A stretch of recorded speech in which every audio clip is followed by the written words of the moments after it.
Hello students, आज हम गोलक या स्फेयर से संबंधित जो एक्सरसाइज 12 है उसके क्वेश्चन नंबर 11 और 12 को सॉल्व करेंगे। तो सबसे पहले क्वेश्चन नंबर 11 को देखते हैं। क्वेश्चन नंबर 11 है, एक धातु के पत्थर से तैयार दो खोखले गोलकों का व्यास क्रमशः 21 सेंटीमीटर एवं 17.5 सेंटीमीटर है। दोनों गोलकों को बनाने में जितने परिमाण में धातु लगेगा उसका अनुपात ज्ञात करें। तो हमको उसका अनुपात निकालना है। तो सबसे पहले 11 में देखते हैं,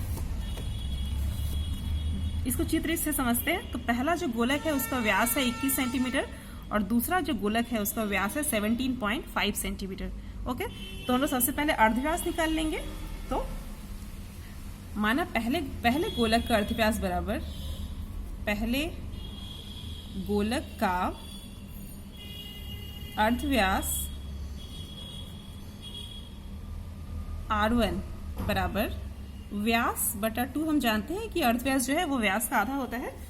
तो अर्धव्यास R1 बराबर व्यास बटा में 2 बराबर 21 बटा में 2 सेंटीमीटर। ओके, दूसरे गोलक का अर्धव्यास बराबर दूसरे गोलक का अर्धव्यास, इसको हम लोग R2 मान सकते हैं क्योंकि दूसरा गोलक है। तो R2 बराबर ये भी सेम सूत्र, व्यास बटा में 2 बराबर 17.5 बटा में 2 सेंटीमीटर।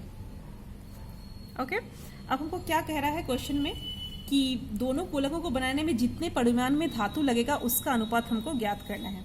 ओके, तो इसीलिए अनुपात बराबर, अतः अनुपात बराबर, हम अब अनुपात निकाल लेंगे।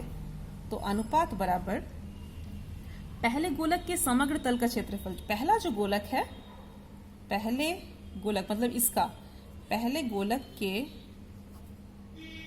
समग्र तल का क्षेत्रफल बटा दूसरे गोलक के समग्र तल का क्षेत्रफल, दूसरे गोलक के समग्र तल का क्षेत्रफल बराबर। अब हम इसका फॉर्मूला जो है वो पुट कर देते हैं। जो समग्र तल के क्षेत्रफल का जो फॉर्मूला है तो बराबर हो जाएगा 4 पाई। अब इसका जो रेडियस या अर्धव्यास है वो R1 है, तो 4 पाई R1 स्क्वायर बटा 4 पाई R2 स्क्वायर, क्योंकि इसका रेडियस है R2। तो बराबर, अब ये 4 पाई और 4 पाई ऊपर नीचे हम देखते हैं कैंसिल हो जाता है। तो ऊपर में रहता है R1 स्क्वायर बटा में R2 स्क्वायर बराबर।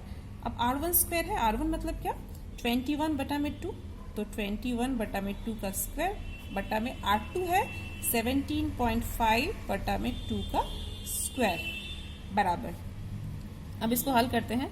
तो 21 बटा में 2 इंटू 21 बटा में 2 डिवाइडेड बाई, नीचे में है 17.5 बटा में 2 इंटू 17.5 बटा में 2 बराबर। तो ये कितना आ जाएगा, 21 गुना 21, नीचे में आ जाएगा 2 दूना 4, फिर यहाँ पे 17.5 इंटू 17.5 और नीचे आ जाएगा 2 दूना 4।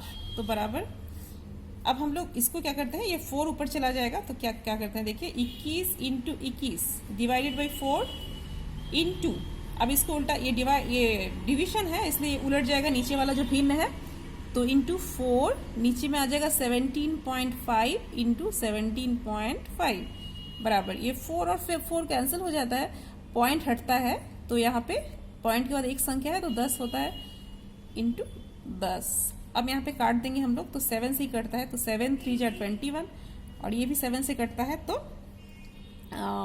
7 जा 14, 7 5 सा 25, 35। उसके बाद ये भी कट जाएगा, फिर ये भी 25 से, 7 से ये भी कट जाएगा फिर से। तो फिर यहाँ पे आता है 5 5 25, 5 दूना 10, 5 5 25, 5 दूना 10, तो 3 3 2 2, इसको मल्टीप्लाई करेंगे तो कितना आ जाता है हम लोग का 36 और नीचे में आ जाएगा 25। तो इसीलिए अनुपात बराबर हो जाएगा, अनुपात बराबर 36 अनुपात 25, ये हो जाएगा हमारा आंसर। ठीक है, अब उसके बाद हम लोग क्वेश्चन नंबर 12 की तरफ बढ़ते हैं। क्वेश्चन नंबर 12 जो है वो है क्वेश्चन नंबर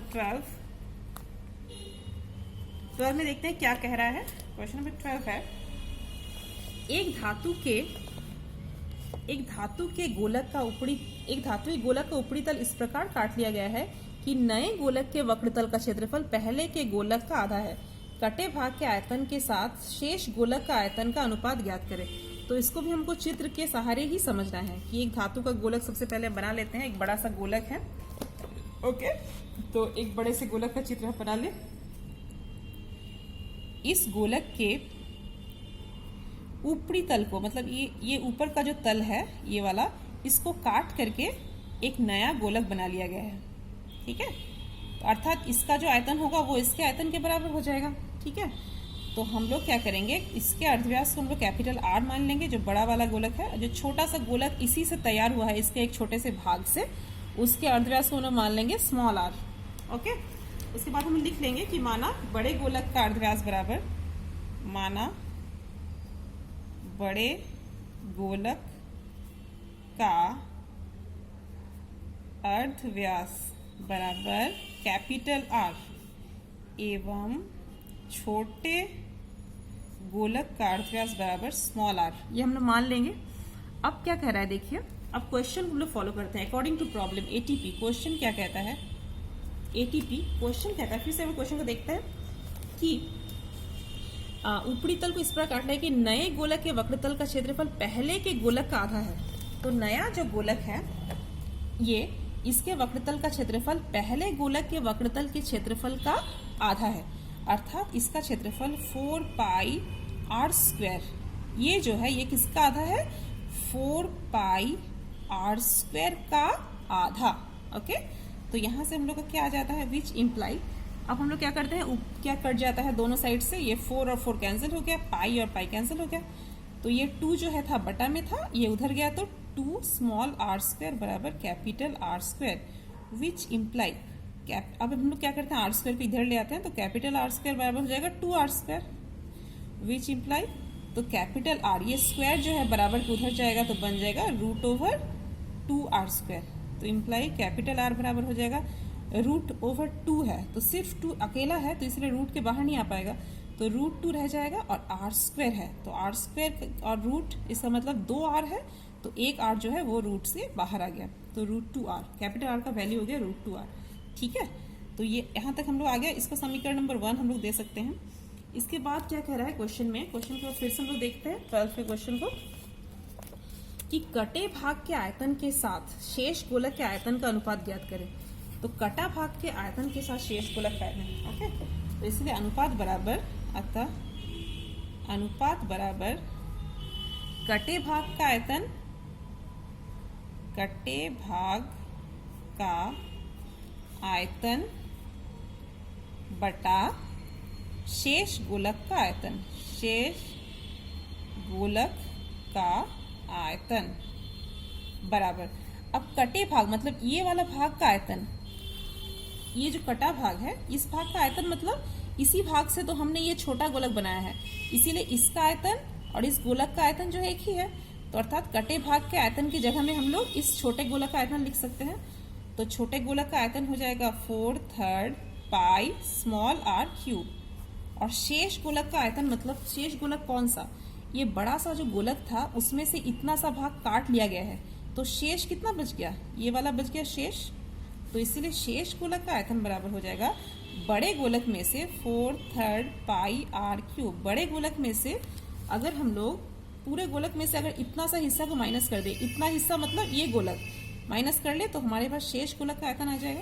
तो 4/3 r cube minus 4/3 pi small r cube, उससे हम लोग छोटे गोलक को माइनस कर रहे हैं, तो शेष गोलक का आयतन आ जाएगा।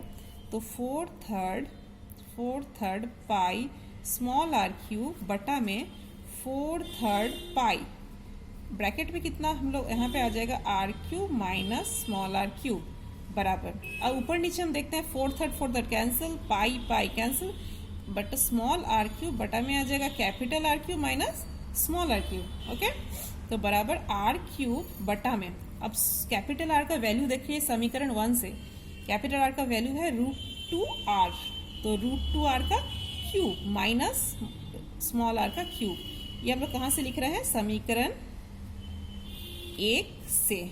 ठीक है, तो बराबर, तो ये आ जाएगा r क्यूब बटा में, अब √2 को 3 बार करेंगे तो √2 गुना √2 गुना √2 मतलब आ जाएगा 2√2r cube minus r cube. बराबर आ जाएगा आर क्यूब बटा में, यहाँ पे अगर हम लोग आर क्यूब को कॉमन लेते हैं तो आर क्यूब 2√2 माइनस 1, तो बराबर आ जाएगा आर क्यूब जो है कैंसिल हो गया, तो ये आ गया 1/2√2 माइनस 1। ठीक है, तो हम लोग अनुपात निकाल रहे थे, वो आ गया 1 में 2√2 माइनस 1, तो इसीलिए अतः अनुपात बराबर 1:2√2 माइनस 1। ठीक है, बस यही हमारा आंसर हो गया। आज के लिए बस इतना ही। Thank you so much.